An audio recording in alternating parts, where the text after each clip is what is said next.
Okay, it's happening.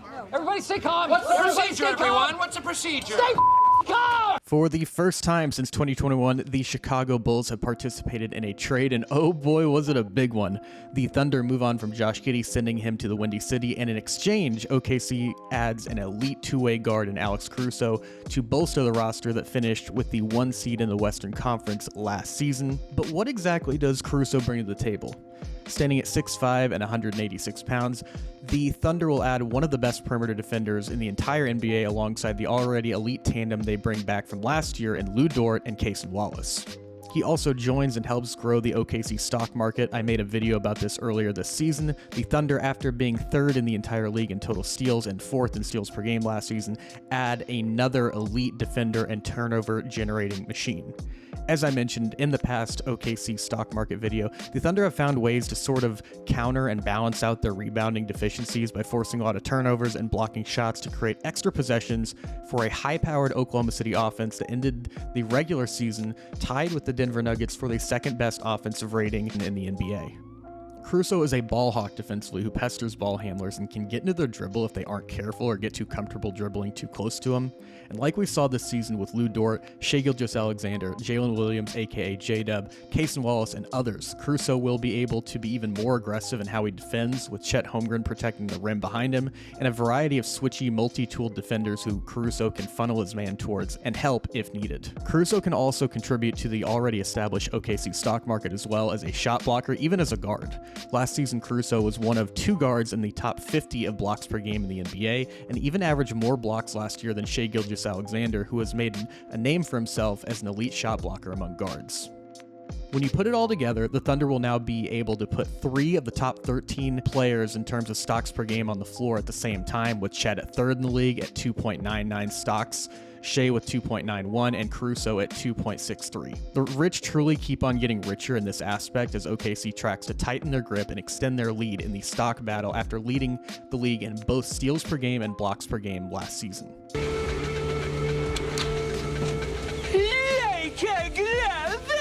This will far and away be the best defense that Caruso has been a part of since he was a key contributor on that Lakers 2020 NBA championship team in the bubble. Even without Caruso last season, the Thunder had the 4th best defensive rating in the entire league, and now with adding Caruso into the fold, it is very possible that Oklahoma City takes another leap defensively towards the very top of the NBA. Pairing him with the likes of Lou Dort, Cason Wallace, and jdub will also help keep all of these important defenders fresh and relieve a lot of stress when it comes to fear of foul trouble.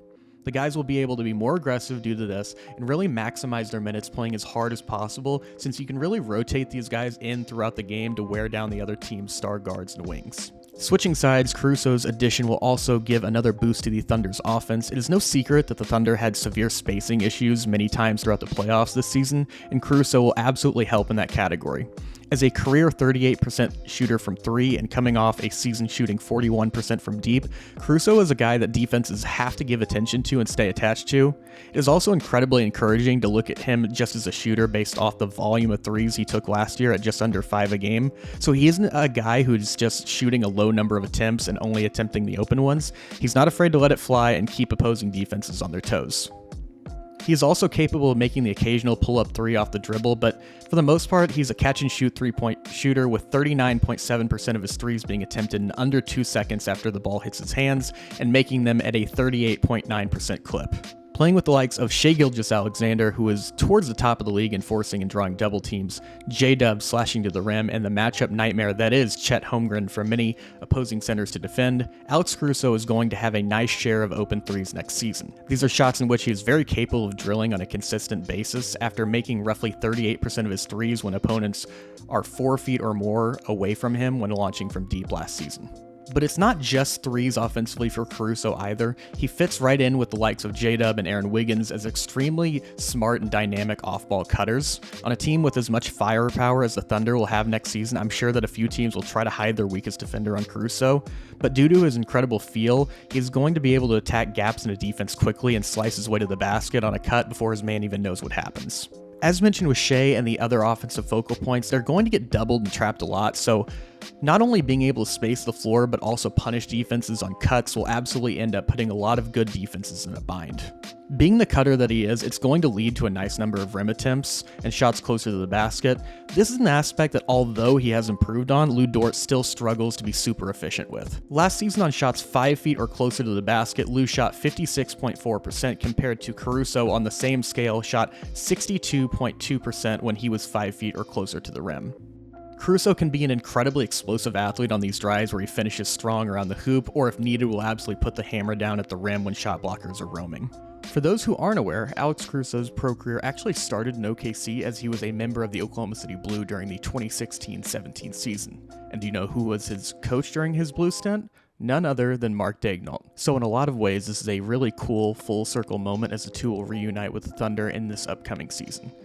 With all that being said, Caruso has a nice leg up in his return to OKC compared to when Gordon Hayward was traded to the Thunder at the deadline. Although Caruso will not have any of the same teammates that he had with the Blue, he arrives in Oklahoma City with a lot of institutional knowledge in regards to the organization, Mark's coaching style, and likely a good feel for the overall philosophy that the Thunder will play with on both sides of the floor. Another aspect in which Caruso is a fit with this team offensively is through his use of screens from the guard position. The Thunder are no strangers to setting on-ball and off-ball screens with guards. Throughout Mark Daigneault's tenure, he has really enjoyed utilizing guards as screeners to a high level of success. Caruso also gives Mark Daigneault and the Thunder even more lineup flexibility as a guy who can play on the ball for stretches in the second unit lineups. He has a steady hand leading the offense and has some pretty impressive passing chops and vision for a glue guy who really thrives as a connective passer to keep the ball moving for his team's offense, including his love to start fast breaks with huge outlet passes. He is by no means a primary ball handler or creator, but as I just hit on for a role player and glue guy who will be attacking closeouts, pushing it on the break, and bringing up the ball for the Thunder, he adds an extra passing punch that I think will help a lot of the second units, maybe in those Chet and jdub duo lineups. Due to his high basketball IQ and feel, he can absolutely hit you with some flair and his passes that lead to highlights, so it feels like a perfect fit for the Thunder's offense as a guy who's low maintenance offensively, who can also scale up some when needed or asked on a given night. Pretty soon after the trade news broke, Woj compared Caruso's addition to this young Thunder team to when the Warriors in 2013 added Andre Iguodala. Although I can see the similarities, I see this more in the vein of the Derrick White trade that Celtics made a couple of years ago. Something that felt like a steal at the time, and it looks even more to be the case now as Derrick White has blossomed into one of the better starters in the league, and not necessarily a star player, but a player who stars in his role.